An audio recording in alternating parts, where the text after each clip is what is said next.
నేను శత్రువులకే కనపడతానరా డోగరే. నీకు తప్ప ఎవరికి కనిపించను, వినిపించను. నీ అంతు ఆ సిద్ధుగడంతో చూసేదాకా నేను ఎక్కడికి పోను. నీ తాగే పోతా. నాన్న, కూతురు దగ్గరికి వెళ్తే ఎవరైనా ఇంకో 4 రోజులు ఉండిపోమంటారు. కానీ నేను మిమ్మల్ని ఇప్పుడే ఈ క్షణమే మన ఇంటికి వెళ్ళిపోమంటున్నాను నాన్న. ఏమి అనుకోకండి నాన్న. ఇక్కడే ఉంటే మీరేమైపోతారోనని భయంగా ఉంది నాన్న. ప్లీజ్ వెళ్ళిపోండి నాన్న. అవును నాన్న, నేను పుట్టి ఇన్నేళ్ళైంది. ఏనాడు మీరింత భయపడటం చూడలేదు. ఇక్కడే ఉంటే మీరు మాకు తక్కరేమోనని భయం వేస్తుంది నాన్న. మీరు ఇంటికి వెళ్ళిపోండి నాన్న, ప్లీజ్ నాన్న. మాకు కనిపించింది ఏదో మీకేదో కనిపించింది అంటున్నారు. అయితే మీకు పిచ్చి పట్టి ఉండాలి, లేకపోతే గాల్స్ అవ్వకుండా ఉండాలి. మీరు ఇక్కడ ఉంటే ప్రమాదమే కాబట్టి వెంటనే వెళ్ళిపోవడం మంచిది మావయ్య. బయలుదేరండి బయలుదేరండి. విన్నావుగా? ఇక్కడే ఉంటే నేను వదిలిపెట్టను.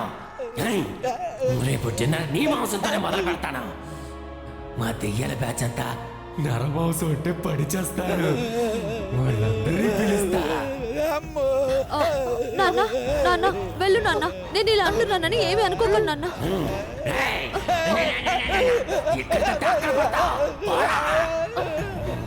నాన్న ఏంటి నాన్న? నాన్న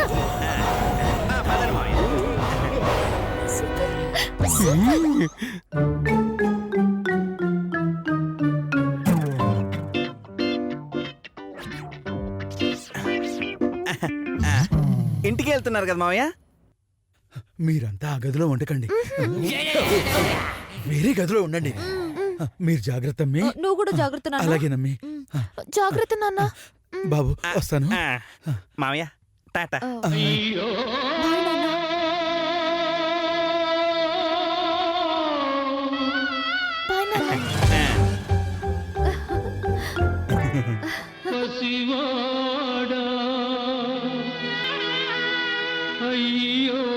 పాపం పసివాడా.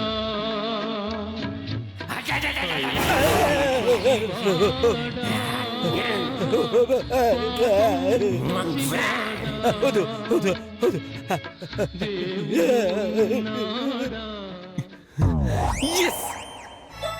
అమ్మా.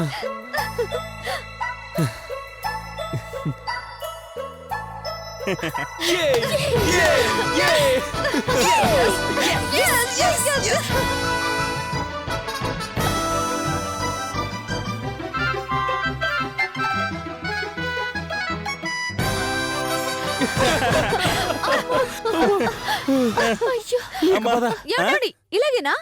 మరి అబ్బా, స్నానం చేసి బట్టలు మార్చుకోనండి. రోడ్ మీద ఎవరైనా చూస్తే అసహ్యంగా ఉంటుంది. బా ఏం కాదులేవే పద. ఎంతసేపు అండి? అరగంట. ఆ తర్వాత మనం చచ్చినా ఇక్కడ ఉన్నాం కదా. అమ్మా, అలాంటి వాళ్ళది నిజమైన ప్రేమ కాదు, అది వ్యామోహం. ఎగ్జాక్ట్లీ చిన్నత్త. నిజంగా ప్రేమించుకున్న వాళ్ళు అలా చేయరు. ఎంత మనసు విరిగిపోతే కన్న కూతుర్ని పట్టుకొని మా దృష్టిలో చచ్చిపోయా ఉంటుందా తల్లి? అది సరే అమ్మా, తన కూతురుతో తన మాట అనేటప్పుడు ఆమె మాటల్లో వ్యథ, కళ్ళల్లో బాధ గమనించావమ్మా?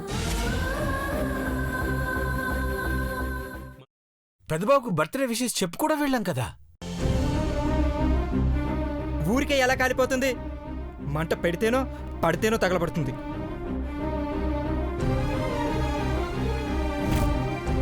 కరెక్ట్ చిన్నబాబు, నీకొచ్చినట్టే నాకు డౌట్ వచ్చింది. పార్వతే షర్టును తగలబెట్టిందనుకుంటా.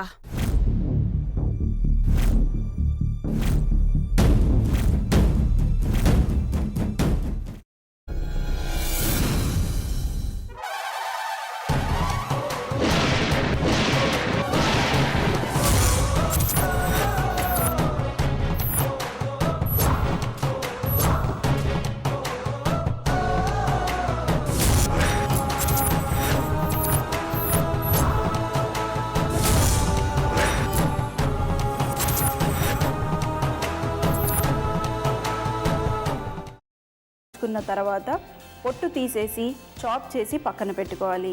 ఒక ప్యాన్లో కొద్దిగా నూనె వేడి చేసి అందులో ఆవాలు, మినప్పప్పు, శనగపప్పు, కరివేపాకు, సన్నగా తరిగి పెట్టుకున్న ఉల్లిపాయలు వేసుకుని 1 నిమిషం పాటు వేయించుకోవాలి. ఆ తర్వాత కాల్చి కట్ చేసి పెట్టుకున్న వంకాయని కూడా అందులో వేసుకుని బాగా మిక్స్ చేసి బౌల్లోకి ట్రాన్స్ఫర్ చేసుకుని అందులో తగినంత చిక్కటి పెరుగు లేదా పల్చటి పెరుగు వేసుకుని మిక్స్ చేసి అన్నంతో కానివ్వండి, చపాతీతో కానివ్వండి సర్వ్ చేసినా చాలా బాగుంటుంది.